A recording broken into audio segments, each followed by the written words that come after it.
Шановні колеги, всім доброго. Good afternoon, dear colleagues. We start our working day at Ukraine Crisis Media Center, and the topic of the first press briefing is the activity of Luxembourg Red Cross and Ukrainian Red Cross of Ukraine in Sloviansk.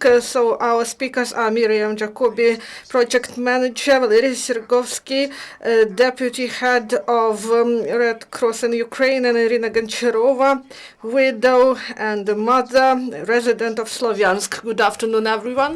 And I give the floor to Valeriy Sergovskyi. Good afternoon, dear journalists and those who are present here. So Red Cross wants to start a cycle of broadcasts, and we will have the meeting, and we are going to report before our donors and the beneficiaries.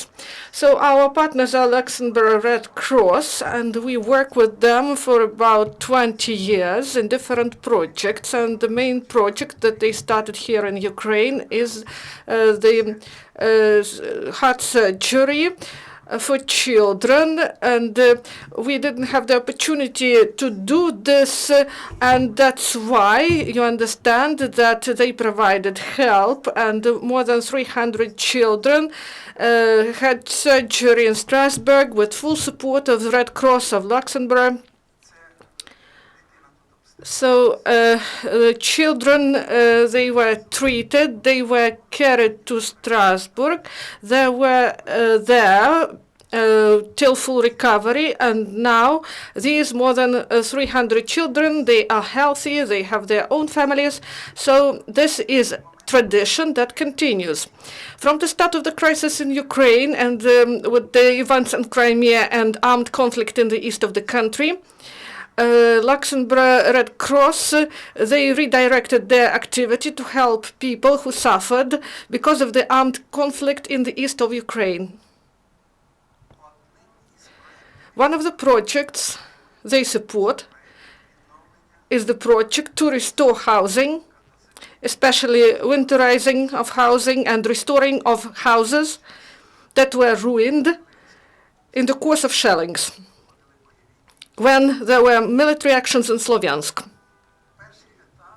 First stage last year,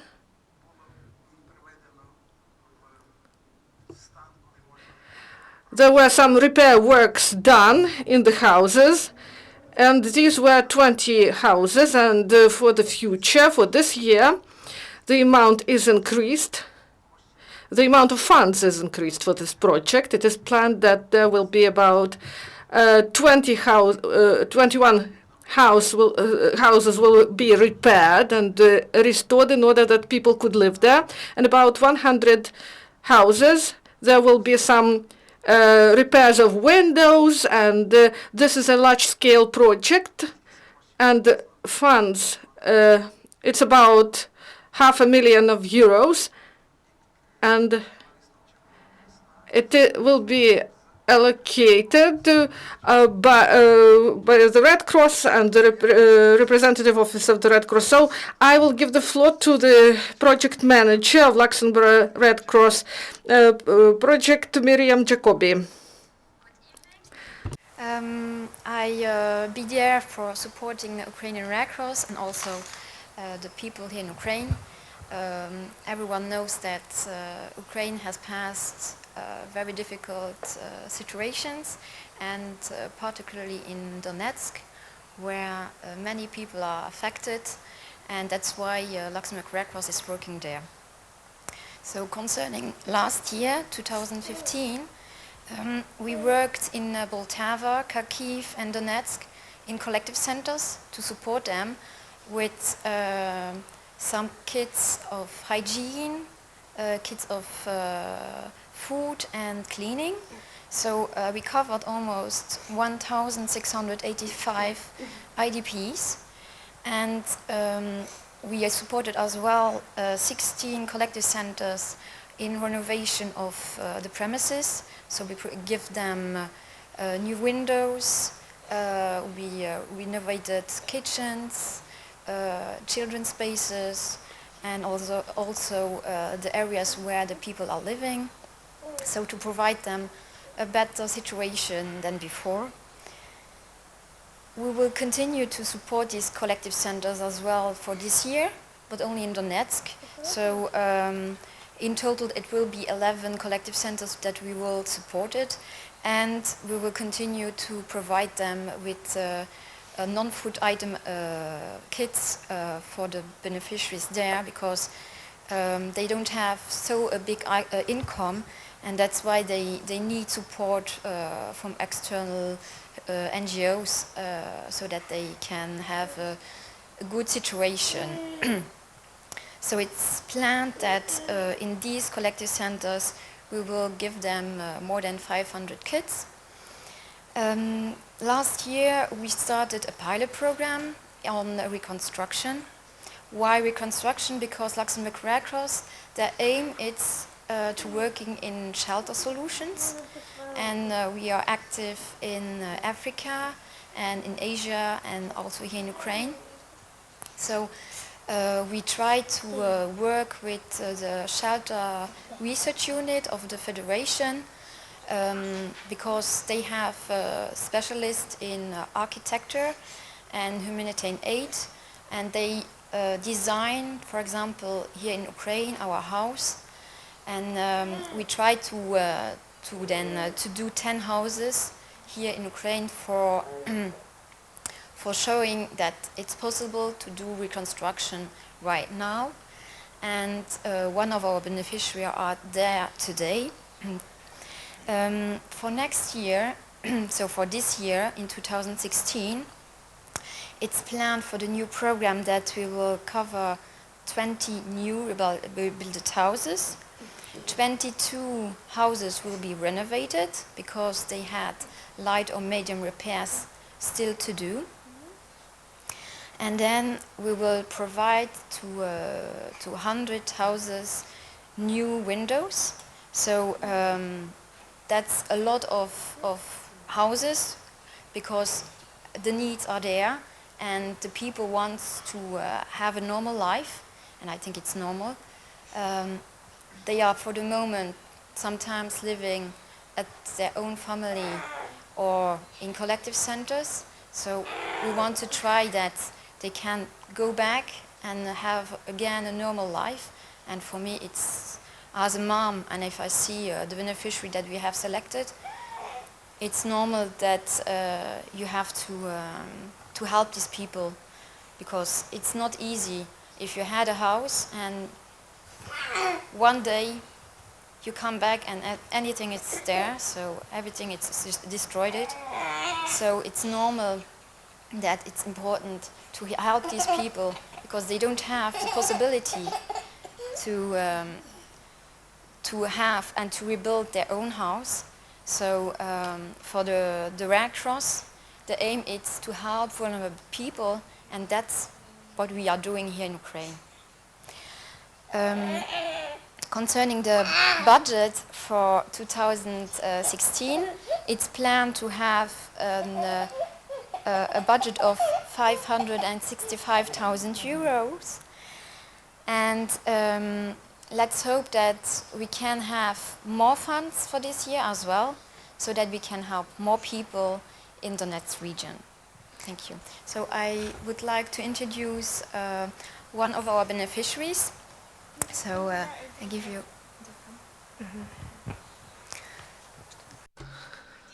Good afternoon. I'm Iryna Goncharova, and I'm a resident of Sloviansk.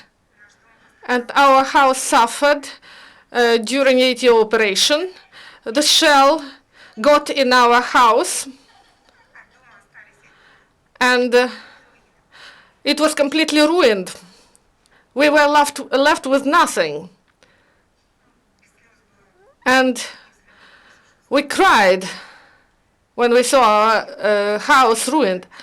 And I understood that I would never be able to restore this house, and we have nothing else. And I addressed different organizations and asked for help.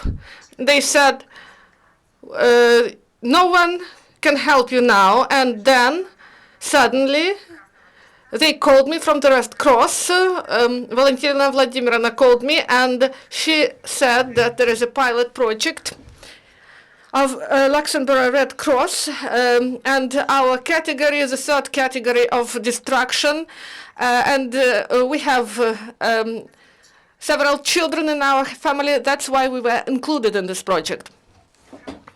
And the repair work started quickly. They helped us a lot. They quickly, and you know that it was November and it was cold, and in 4 months they repaired everything.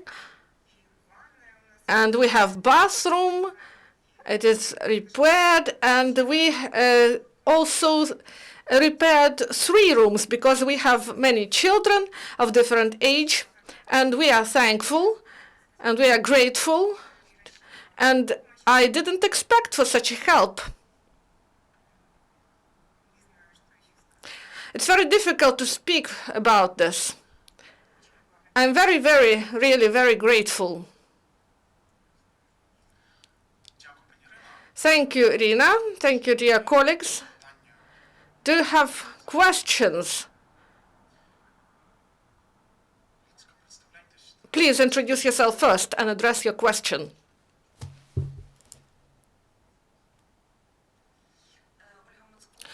Olga Matsko, tell us, please, what is the principle? How does Red Cross choose the families? And Iryna said that she didn't expect for help, but she was helped. So you choose 20 countries this time. So, so we, together with the Luxembourg Red Cross, so we identified the category of people, of those families who suffered, the houses of which suffered, and together with the local government and the local Red Cross, we conducted a monitoring of the situation. And we selected the categories, those mothers with large families and people, or for example, some pensioners, elderly people. So vulnerable categories. And of course, we consulted with the local government in order not to overlap the projects, and that assistance be provided in a proper way. Do you have other questions? Please ask. Good afternoon. Anton Seluk, Ukraine TV channel. So about the funds, what was that was spent, and what is planned to be spent, and in what places the houses were restored. And so Mariana can tell you about this. In total, we spent 685,000 euro on our programs. And for the pilot program itself, we spent 205,000 euro. So one house, it's costing around 15,000 euro.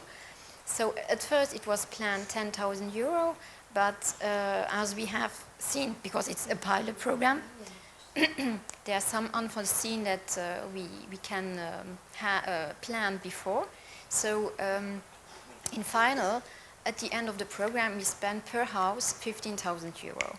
And the money came from half from the Ministry of Foreign Affairs, and the other half was from the Luxembourg Red Cross. So for us, it's important that we try to duplicate it. So this year, it's planned to have a budget of 565,000 euros, and it's covered one part, 250,000 euro by the Minister of Foreign Affairs of Luxembourg, 265,000 euro by the Netherlands Red Cross, and the rest it's donated by the Luxembourg Red Cross. Крім цього, існують окремі проекти, які виконує німецький Червоний There are some other projects by German Red Cross and Austrian Red Cross. So they also help to restore houses, and there can be some buying of materials in order to repair and to restore the windows, and also a lot of people work in order to restore. This is a committee of the Red Cross. It provides building materials to those people in the territory of Lugansk and Donetsk Oblast, in the controlled territories, where access is ensured. So do you have other questions? Please ask. Alexandra Babichina, Promin Radio. Do you plan to continue this project further, and what are the other projects of Red Cross about other projects? So Red Cross now carry out more than 20 projects together with 40 different organizations. We are helped by the Red Cross of the countries of European Union and Japan, China, the USA, Canada. And these funds are directed to different projects of, for example, projects of mobile brigades that work in those places where IDPs live. There are some medical brigades. They come there and they provide assistance. So we have 24 such teams, and they work in Zaporizhzhia, Dnipropetrovsk, Kharkivsk, Donetsk, Lugansk oblasts. And one of these projects, it is valuable and it is needed to for the people who need medical help, and also Red Cross provides help in social sphere. It provides help for mothers with kids, so psychological help center where children and their mothers can spend time and to have some rest there, and also to feel better and to communicate with psychologists of the Red Cross who work there. Austrian Red Cross work a lot to provide help, and food products are provided, and hygienic kits are provided in Donetsk and Lugansk Oblast, and German Red Cross also provides help in Kharkiv Oblast, and so there are many such projects, and they are directed to help IDPs. So this is the category of people who lost everything, and they need. We all hoped that these events will that people would return to normal life, but unfortunately these people, they still need a lot of help from humanitarian organizations, from the Red Cross, and we will do everything to help them. So the next question. Tamara Gusenova, National TV channel, and the representative to Ukrainian representative of the Red Cross. Tell us, please, and who repairs these houses? Are these are special teams, or maybe there are some local employment opportunities for those cities where these catastrophes happened? Of course, architect and coordinators of the project. This is the representative of Luxembourg and the Ukrainian Red Cross. So they select architects who plan work, and then they local builders work on the sites. So this is difficult work because people are not well organized, but then they are organized in brigades, and they select the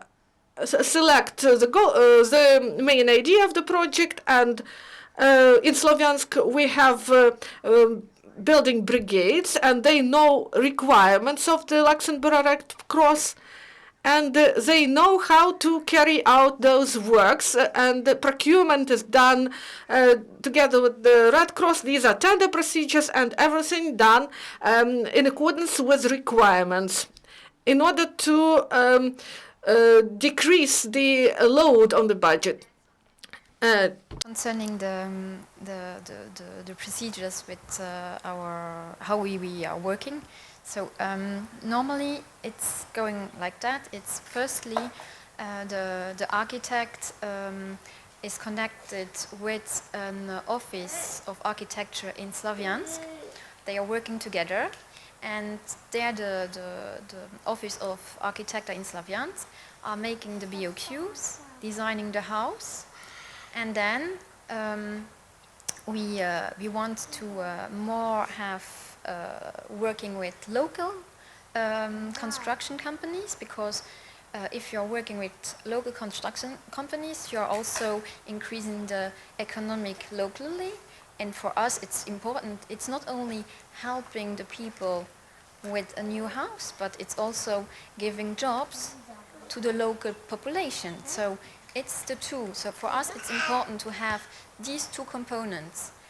And during the whole construction, so when the construction companies were selected, there was an architect from the Luxembourg Red Cross staff and Ukrainian Red Cross, who are every day checking if the works are done correctly, if the quality of the material used are correct, as it is written in the BOQ, because we want to guarantee that the house who is given to our beneficiary are in a good quality.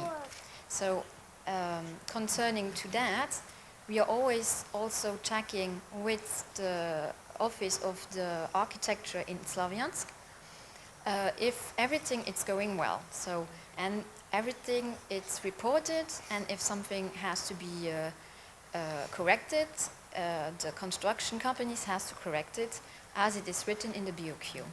So that's the way that we have to work if we want to have a good quality. And for us it's important because it's a house for a long time. It's not a house if you are only living for 1 year or two. It's long way. So this house, it's for one beneficiary, for us, but after it she will give it maybe to his son, and then this son will give it to her son. So it's a continue. So for us it's important that the quality it's there. Thank you. Ще було запитання? Так. Скажіть, будь ласка, Tell us, please. And when you repair the house, do you take into account the opinion of the family?